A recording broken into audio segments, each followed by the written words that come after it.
네, 오늘부터 열린다 성경의 생활 풍습 이야기라는 주제로 우리 말씀을 함께 나누도록 하겠습니다. 생활 풍습이 뭘까요? 사람이 살아가는 그런 환경 이야기입니다. 성경에 나오는 사람들은 뭘 먹고 살았을까? 또 뭘 입고 살았으며 어떤 집에서 살았을까? 또 그들의 생활 풍습과 문화와 환경은 어떠했을까? 이런 일상의 삶에 대해서 들여다보는 시간입니다. 성경에 나오는 사람들도 우리랑 똑같은 사람이에요. 그것부터 우리가 기억해야 됩니다.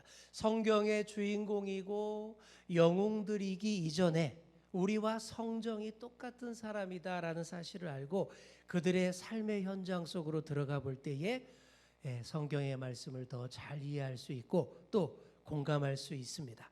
자, 오늘부터 몇 주간은 성경에 나오는 옷 이야기입니다. 옷, 그죠? 이 옷, 입고 있는 옷. 그들이 어떻게 옷을 입었고 그 옷의 의미와 신학은 무엇인지 우리 함께 같이 살펴보도록 하겠습니다.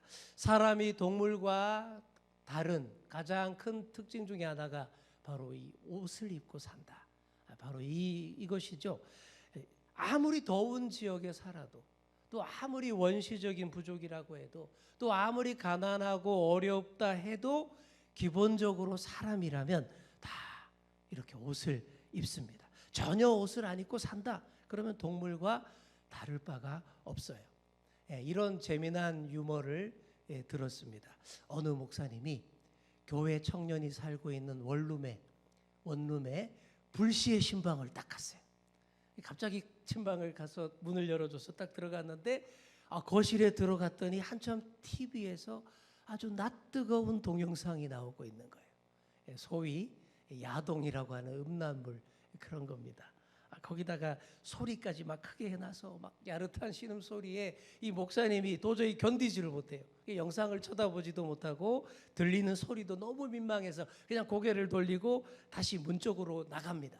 그랬더니 그 청년이 이랬다라는 거예요. 목사님, 성직자라면서 왜 헐벗고 신음하는 자들을 외면하십니까? 기가 막힌 소리죠. 헐벗고 신음하는 자들, 참 잘도 만들어 놓은 우스갯 소리입니다. 그런데 어떤 이유에서든 사람이 헐벗고 신음하는 것은 참으로 좋지 않습니다. 사람은 적절하게 옷을 갖추어 입어야 하고 또 입은 옷에 걸맞게 그렇게 살아가야 합니다. 늘 좋은 말, 좋은 소리를 내면서 살아가야 하죠. 그래서 오늘부터 옷 이야기를 하는 겁니다. 여러분도 옷 좋아하시죠? 비싼 명품 옷 입으면 자기도 모르게 어깨에 뽕이 들어간 것처럼 막 어깨가 올라가고 막 그러지 않습니까? 우리가 그런 명품 옷, 비싼 옷은 입지 못해도 그래도 우리는 예수 그리스도로 옷 입는 사람들이 다 되셔야 합니다. 여러분, 그런 사람 다 되시기를 소망합니다. 성경의 사람들이 입었던 옷들은 어떤 옷들이었을까요? 어떤 옷감으로 재질로 된 옷이었을까요? 오늘의 우리처럼 다양하지를 못했습니다. 옷감 재료가 몇 가지 안 돼요. 양털, 그리고 세마포, 이게 답니다. 이게 주된 원료였어요. 먼저 양털.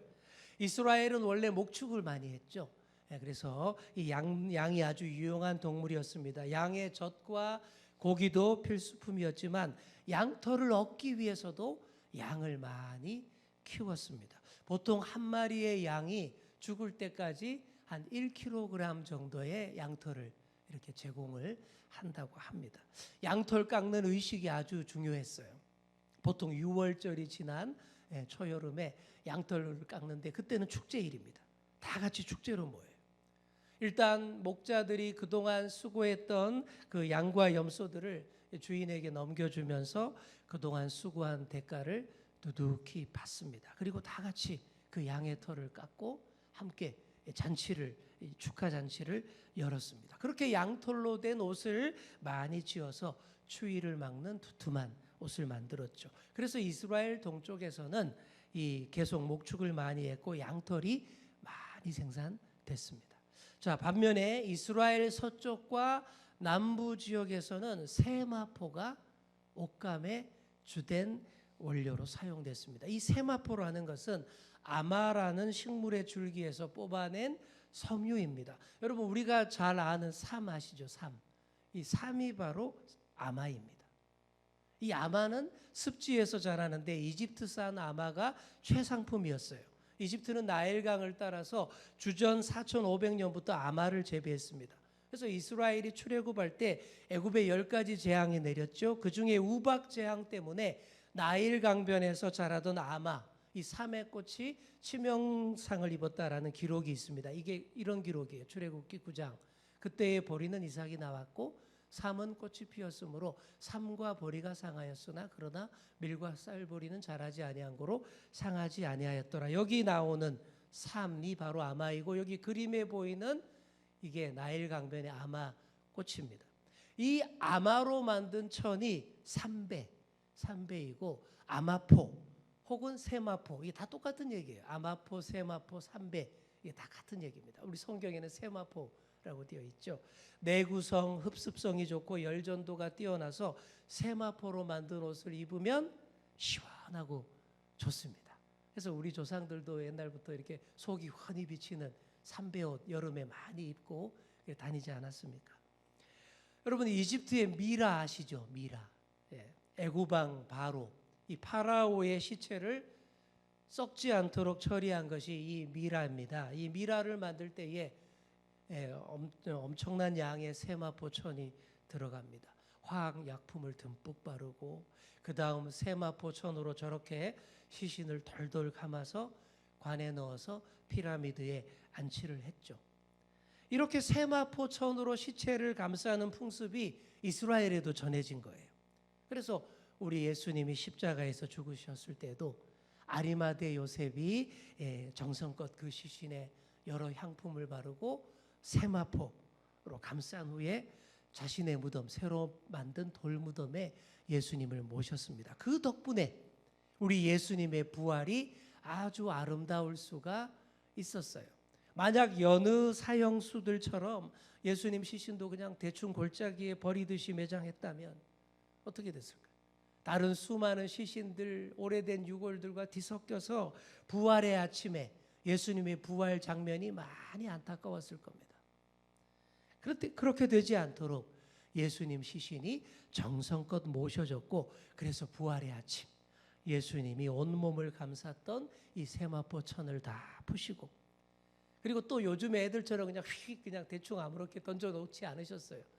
요한복음에 의하면 잘 개서 그걸 잘 개서 무덤 안에 잘 놓아두고 나오셨다라고 기록이 되어 있습니다. 그렇게 함으로 잘 정돈된 세마포천도 부활의 증거가 될 수 있었던 것이죠. 그래서 여러분 그거 아십니까? 그 세마포가 토리노의 성이라고 하는 인류 최고의 성유물이라고 지금도 주장하는 사람들이 많습니다. 이 보시는 이 전시물 이게 세마포천에 새겨진 상인데 오래된 세마포에 십자가에 못 박힌 한 남자의 앞면과 뒷면 자국이 그대로 찍혀 남아있는 그런 유물입니다.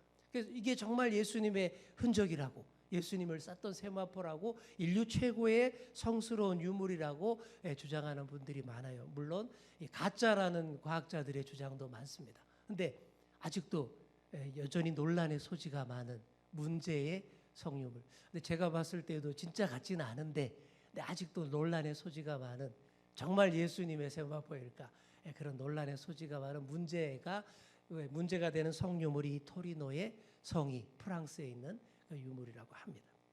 자, 이집트 산과 같은 최상품은 아니지만 이스라엘에서도 세마포를 만들기 위해서 아마 재배를 열심히 했습니다. 아마 씨가 신앙에 가득 찰 즈음에 그걸 뿌리째 뽑아서 물속에다가 일정 시간 담궈두면 이 뻣뻣한 줄기가 부드러워져요. 그 다음에 그것을 햇볕에 말리는데 주로 지붕에다가 그걸 다 널어놓고 건조를 시켰습니다. 그게 바로 여호수아서에 나오는 지붕에 널어놓은 3대 기억나십니까? 여리고 성으로 정탐꾼 2명이 들어갔죠. 근데 이 정탐꾼들이 참 어설펐나 봐요. 금방 들킵니다. 그래서 그들이 라합의 집에 숨어들었다라는 소문이 다 난 거예요. 여리고 경비병들이 군대가 들이닥쳤습니다. 그 절박한 순간 그들이 숨은 곳이 어디냐? 바로 지붕에 널어놓은 아마 줄기 사이, 3대 사이에 숨어서 들키지 않고 무사히 빠져나갈 수 있었다라는 얘기가 나옵니다. 이 아마 줄기를 잘 말려서 세마포천으로 만드는데 긴 섬유만 실로 만들어내고 부러지거나 짧은 아마 섬유로는 뭘 만들었을까요? 바로 심지를 만들었어요. 등잔, 램프의 심지를 그걸로 만들었습니다. 여러분이 많이 들어본 구절입니다. 같이 한번 읽어볼까요? 시작. 상한 갈대를 꺾지 아니하며 꺼져가는 등불을 끄지 아니하고 진실로 정의를 시행할 것이며. 이게 이사야서의 말씀이죠. 다음 마태복음 말씀 읽겠습니다. 상한 갈대를 꺾지 아니하며 꺼져가는 심지를 끄지 아니하기를 심판하여 이길 때까지 하리니. 아멘. 자, 여기 위에 이사야가 언급한 등불이라는 것을 히브리어로 피주타라고 하는데 이게 바로 아마 섬유라는 뜻입니다. 또한 마태가 언급한 심지, 이 심지도 이제 헬라어로 리논이라고 하는데 이것 역시 아마 섬유를 가리킵니다. 그래서 아마를 영어로 리넨이라고 하는데 이게 바로 이 헬라어 리논에서 나온 말이에요. 그래서 신구약 성경을 통틀어서 아마 섬유는 올리브 기름을 쓰는 램프의 심지로 잘 사용되었다라는 것이죠. 사랑하는 성도 여러분, 꺼져가는 심지도 끄지 않으시는 하나님을 잘 묵상하셔야 합니다. 이 얼마나 은혜가 되는 말씀인지 몰라요. 전혀 가망 없고 소망 없어 보이는 다 꺼져가는 심지도 확 꺼버리지 않으셨기 때문에 그 하나님 덕분에 우리가 이렇게 덕분에 잘 살고 있는 거예요. 제대로 된 옷 갖춰 입고 헐벗지 않고 인간답게 살고 있는 것입니다. 거의 다 꺼져버려서 전혀 소망 없고 완전히 멸망할 것 같았던 우리를 하나님이 구원하여 주셨습니다. 죄로 인해 죽을 수밖에 없던 우리를 대신해서 우리 예수님이 십자가를 지셨고 죽음을 친히 극복해 내셨습니다. 잘 정돈된 세마포천으로 부활의 증거를 보이시며 부활의 첫 열매가 되셨습니다. 그리고 계속 우리를 그리스도로 옷 입게 해주셨습니다. 우리 하나님 하시는 일이 계속 이거예요. 우리에게 옷 입히시는 거. 아담과 하와가 불순종했을 때부터 하나님은 우리에게 옷 입히시는 일을 하셨어요. 아담과 하와가 범죄하고 자기들이 벗었음을 알고 부끄러워할 때 뭘 입히셨습니까? 나무 이파리 막 가리고 이럴 때 야 그게 무슨 옷이야? 가죽옷을 치어 입히지 않으셨습니까? 저는 그게 아마도 양털옷이라고 할 수 있겠다 생각해요. 그리고 우리가 더 인간답게 살 수 있도록 세마포 옷도 입혀주십니다. 그래서 세마포는요 영적으로 깊은 의미를 가집니다. 성도들이 걸쳐야 할 새 옷, 승리의 새 삶의 상징이 바로 세마포 옷입니다. 자, 이제 옷을 만드는 과정을 살펴보겠습니다. 자, 먼저 실 뽑는 일을 해야 하죠. 깎아놓은 양털, 염소털 여기 정리해서 실 뽑는 일도 했고 아마 삼배실을 뽑는 작업도 했습니다. 또 그 실을 가지고 옷감을 짤 때는 뭐가 중요했을까요? 도구가 뭐예요? 옷감 짜는 도구. 배틀이 아주 중요했습니다. 옷감 짜는 배틀은 지금으로부터 9,000년 전부터 사용되었을 정도로 아주 긴 역사를 자랑합니다. 배틀에는 땅바닥에 눕혀서 사용하는 이런 수평형, 이게 수평형 배틀이에요. 또 수직형 배틀이 있어요. 이렇게 세워놓고 사용하는 수직형 배틀. 근데 이스라엘에서는 이 수직형 배틀이 훨씬 더 보편적이었습니다. 이런 배틀에다가 실을 걸어서 배틀체를 올렸다 내렸다 반복하면서 옷감을 짜는 거예요. 제가 어릴 적에 우리 외갓집에 우리 배틀이 있었습니다. 안 쓴 지 오래된 배틀이었는데 제가 그거 가지고 막 장난감처럼 막 가지고 놀았던 그런 경험이 있습니다. 삼손과 들릴라 이야기에도 이 배틀이 나와요. 삼손을 유혹했던 이 들릴라의 고향 소렉 골짜기가 옷감짜기로 아주 유명한 동네였다라고 합니다. 그래서 들릴라도 아마 이 배틀로 옷감 짜는데 달인이었을 것이다라고 다 해석을 해요. 그 동네가 워낙 옷감 짜는 유명한 동네였기 때문에. 이 들릴라가 옷값만 짠 게 아니라 삼손도 그냥 막 사정없이 짜버리죠.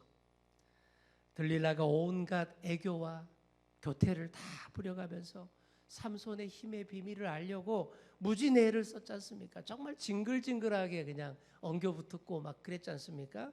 온갖 소리 다 하며 유혹했죠. 견디다 못한 삼손이 여러 번 거짓말로 알려줍니다. 그 중에 배틀이 나와요. 삼손의 머리카락 7가닥을 이 배틀 날실에 섞어서 짜면 내 힘이 없어질 거야. 그런 얘기를 합니다. 들릴라가 진짜 그렇게 합니다. 삼손을 자신의 허벅지를 딱 베고 눕게 하더니 이 삼손을 잠을 재워요. 이렇게 잠을 재워놓고는 잠든 삼손의 그 긴 머리카락을 배틀에다가 집어넣고 놓은 날실에 섞어서 막 옷감을 막 짜버립니다. 그래 놓고는 이 들릴라가 한번 시험 삼아 막 해보죠. 그동안 몇 번 속았잖아요. 그죠? 이번에 시험 삼아 삼손에 잠자는 삼손에다 대고 삼손 블레셋 사람들이 왔어요. 소리쳤더니 어떻게 됩니까? 삼손이 후다닥 잠을 깨는데 일어나는 순간 그냥 배틀의 바디와 날실이 다 빠져나가 버립니다. 우당탕 그냥 배틀이 그냥 엉망이 다 되고 말죠. 전혀 힘이 없어지지 않았습니다. 또 거짓말한 것을 알게 된 들릴라가 삼손을 얼마나 들들 볶았겠습니까? 죽을 지경이 된 삼손이 결국 자신의 모든 것을 다 들릴라에게 털어놓고 맙니다. 사랑의 포로가 되어서 그렇게 힘을 다 뺏겨버리고 블레셋 사람들에게 잡혀서 죽게 되는 삼손의 운명이죠. 여러분, 삼손은 가진 게 많은 사람이었어요. 하나님으로부터 많은 것들을 타고났습니다. 그래서 더 많은 일을 할 수 있었고 더 크게 이스라엘을 구원하고 지도자 역할을 잘 감당할 수 있는 그런 인물이었는데 참 안타깝게도 삼손은 받은 재능과 달란트를 잘 활용하지 못하고 비참한 최후를 맞고 말았습니다. 여러분, 그 이유가 뭘까요? 여러 이유가 있겠지만 저는 그렇게 생각해요. 자꾸 세상의 화려함에 기웃기웃했기 때문입니다. 자신이 가진 달란트와 재능과 은사를 가지고 오로지 하나님 나라 위에 사용하지 않고 자신의 만족과 유익을 추구하는 일에 자꾸 그게 사용했는데 그게 바로 세상의 화려함에 기웃거렸다라는 거예요. 당시에 화려하고 멋있어 보였던 블레셋 문화에 빠져들고 그 음란한 문화에 자꾸만 젖어갔습니다.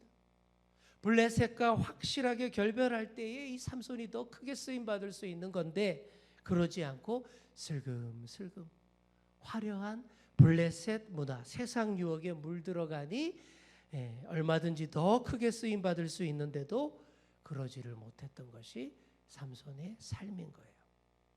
그러니 사랑하는 성도 여러분, 오늘 이 말씀들에 여러분 귀를 기울여 보시기 바랍니다. 먼저 레위기 19장 19절 말씀 우리 함께 읽겠습니다. 시작. 너희는 내 규례를 지킬지어다. 내 가축을 다른 종류와 교미시키지 말며 내 밭에 두 종자를 섞어 뿌리지 말며 두 재료로 직조한 옷을 입지 말지며. 자, 이게 레위기 19장의 말씀이고 그리고 또 있어 신명기의 말씀 아까 읽었던 본문입니다. 한 번 더 같이 읽겠습니다. 시작. 내 포도원에 두 종자를 섞어 뿌리지 말라. 그리하면 내가 뿌린 씨의 열매와 포도원의 소산을 다 빼앗길까 하노라. 너는 소와 나귀를 결의하여 갈지 말며 양털과 배실로 섞어 짠 것을 입지 말지니라. 아멘. 자, 이것들이 다 엄격한 모세의 율법에 나오는 그런 얘기들인데 공통된 주제가 이거예요. 섞지 마라. 혼합하지 마라. 그런 얘기들입니다. 두 종류의 서로 다른 동물들을 상호 교배하는 것, 또 서로 다른 두 종류의 식물을 접목하는 것, 심지어 두 종류의 서로 다른 재료로 섞어 짠 옷도 금지하고 있습니다. 이 말씀대로 다 하려면요, 오늘 우리가 입고 있는 이 옷들 다 벗어 던져버려야 됩니다.